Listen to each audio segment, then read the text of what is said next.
the crime of hazing under the new Anti-Hazing Act uh, is expanded and covers not only the traditional way of initiation as we are aware of, but it covers also all other acts that inflict suffering and are done as a prerequisite or a requirement for admission or continuing membership into an organization. So we're also accustomed to fraternities conducting hazing, but under the law, any organization can be held responsible for this crime. We are going one by one for the three elements of hazing under the law. For the first element, there should be a physical or psychological suffering. This one is very clear as there is the presence of death of two individuals. This is a clear case of physical suffering under the law. The second element provides that there should be a prerequisite or requirement for continuing membership or admission to an organization. The evidence that was acquired and obtained by the CIDG would show that the supposed team building activity that was conducted in Aurora was precisely made to determine which members of the team will make it to the final list submitted by Coach Tab Baldwin to the UAAP board.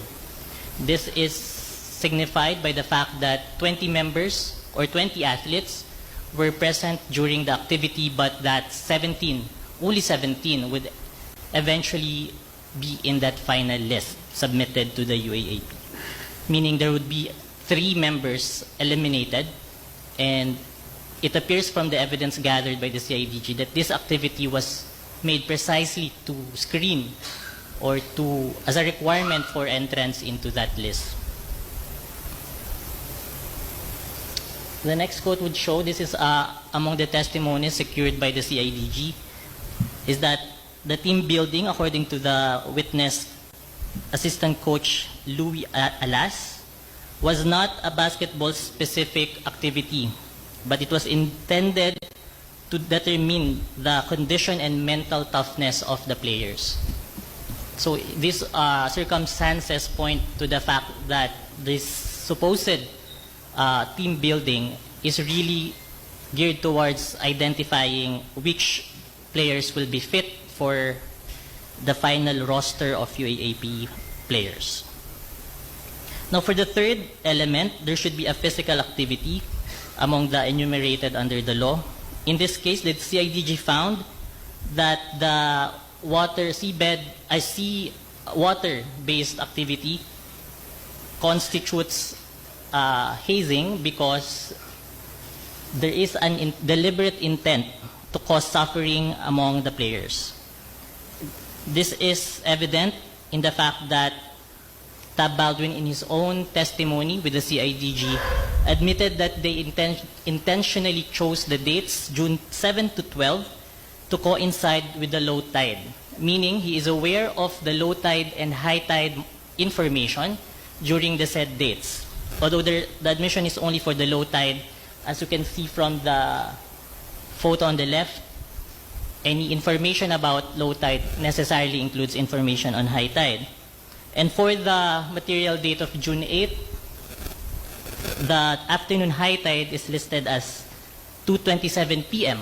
As the Secretary has mentioned earlier, this is exactly the time that Coach Baldwin subjected the student athletes into the water-based activity, which caused the death of the 2 Ateneo players.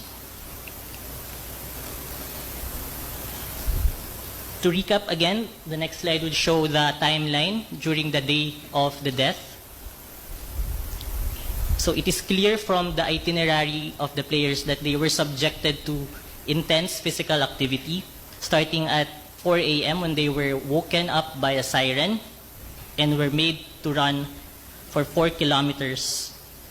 And this was subsequently followed by intense physical games and punishment for losers in these games. The sea water training was conducted at around 2 to 2:30 p.m. and around 2:30 to 2:40 p.m. as strong waves pulled the players offshore, And after the head count, it was found that 2 of these players drowned and died. The next slide would show some excerpts from the testimonies of the players present, indicating that there was indeed physical suffering inflicted upon them, not only upon those who sadly passed away, but all those who were in attendance in that activity.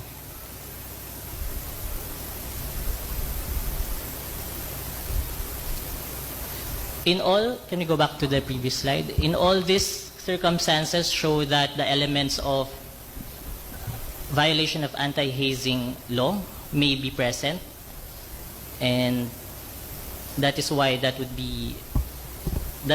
is the recommendation of the CIDG, as will be later discussed.